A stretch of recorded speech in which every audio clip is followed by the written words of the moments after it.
Hey guys, Dr. J, Jason Lipoff, your Team Beachbody Coach. Today I'm going to talk to you guys about how to be a cheerleader and not the babysitter. This is going to be one heck of a video for you guys who get emotionally involved, overwhelmed, feel like nothing's working, and even though the structure's laid out, people aren't getting it, challengers might be falling off, and you're doing what you think you should be doing. What's the problem? And it really comes down to the fact that, are you inspiring or are you motivating? If you find yourself motivating, meaning the difference between motivation and inspiration is when you motivate somebody, you're trying to encourage, you get them to do something that you want them to do, regardless if they want to do it or not.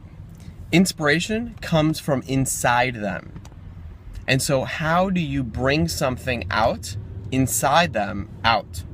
Well, a lot of it's through the 3 vital behaviors, but it's through your actions. It's through doing the same things consistently every day, through your trust and credibility, and it's from just who you are.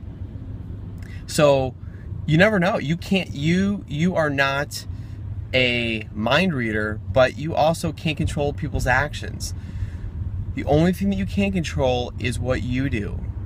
And if you have a structure of exactly what structure to follow, of all the things to do, such as the 3 vital behaviors, am I doing my personal development? Am I being a product of the product? Am I inviting people each and every day? Well, then you know that you're doing some of the basic things that your coaches should be doing.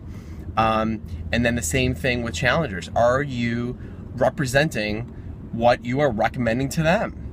So if you're recommending eating well, if you're recommending exercise programs, if you're recommending positivity, you have to show that, either in real life, either through conversations, just being you, depending on how they know you, or through social media. That's the importance of consistent posting. And if you don't want to do that, nobody's forcing you to be a Beachbody coach, but you're just going to drive yourself crazy with why nothing's working when it's right in front of you. So how do you be a cheerleader and not a babysitter? Well, first I'll go over, as a challenger. That's why it's so important for us to create the foundation for what their needs are and how much do they want it. Emotional, whether it's, for themselves and their family, financially related, whatever it is, depending on their past. You need to make sure that you create the foundation. Once you've created the foundation, through your trust and credibility, through what you do every day, when you recommend a structure, you are very clear to them that the success or failure is on them and that you are their cheerleader, not their babysitter. I tell my challengers that right up front because it is so important to understand that you cannot lead a horse. Sorry, you can lead a horse to water, but you can't make him drink. And there's a reason for that. So we inspire people to initially want to change their life through our consistent actions and making it directly or indirectly around your challengers so that they know it. Not like, you do this, why aren't you not doing the program? But indirectly, they're seeing you do the same thing every day, and that's where they want to get to. So that inspires them to want to follow the program. They don't need a coach to just tell him, work out every day, follow the structure, have a backup plan. There's your meal plan, do it or don't do it. There's your shakeology, do it or don't do it. So how do you take the stress off yourself? Create a form and every Friday have them send it to you. And again, through your daily actions. I have every one of my challengers send it to me. And the ones that don't, I get on the phone and I say, what's the deal? Are you not ready for this? Because I know that my daily actions are inspiring the majority. And I know that I'm doing my best. Everything that I recommend is what I'm doing.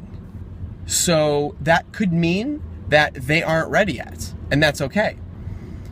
But it's very clear that people understand that our job is not to handhold them. And you must make that clear at the beginning, because otherwise they're going to want their hands held every time that they hit a bump in the road.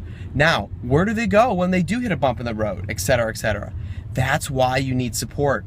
80% of people fail in things because they don't have a support system. They don't have a support staff. And usually they don't even have their family. So it is so key that we also establish the importance of our accountability groups. And people need to get over, oh, I'm not on Facebook, oh, I don't do social media. I mean, all right, so you just want to deal with your unhappiness? You know, create a private account, get over your preconceived notion about the fact that, you know what, that you're that important and the world is going to start stalking you because you're in the public eye. Believe me, you're not that important. You know what? It's so much more important to say to yourself, okay, I need to get with the times.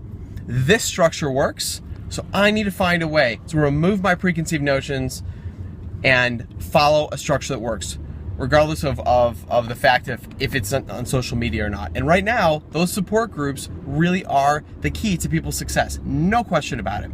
So they get inspired by what you do, directly or indirectly, and you lay out the structure for them. You tell them that you are not their babysitter, you are their cheerleader, and you will be the best cheerleader ever. How do you be a good cheerleader? It's offering them praise.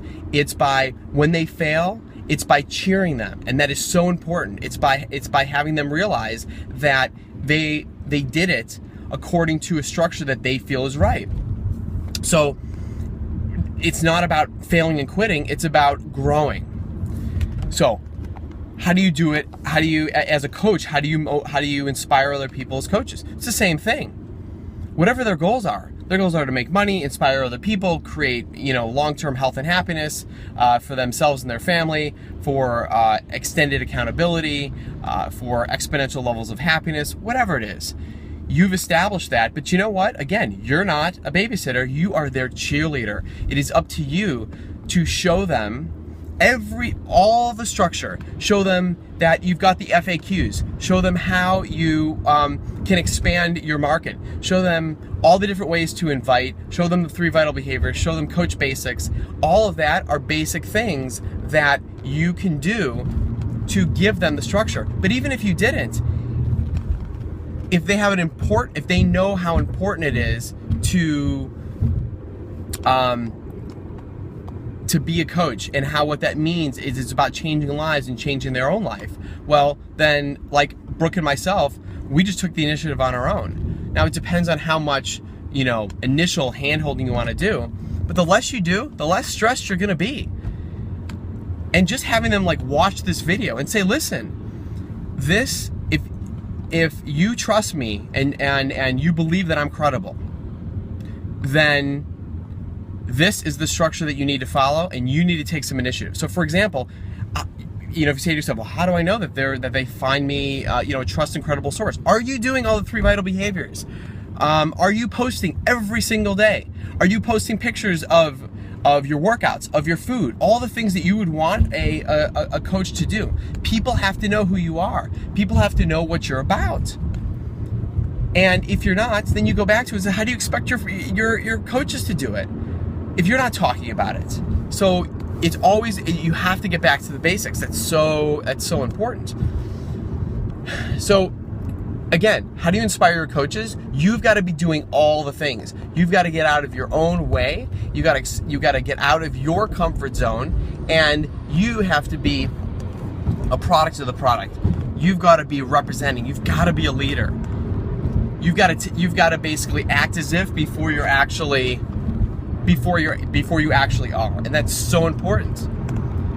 So you're inspiring, and by inspiring them, and the fact that you're a trusted and credible source through everything that you do, through your actions during the day, then when you tell them, this is what you need to do to earn money, this is what you need to do on how to be a CEO of your own business, what do you want from this? Do what I say, shut your mind off because you trust me. If they don't trust you, then they're going to still do what they want to do.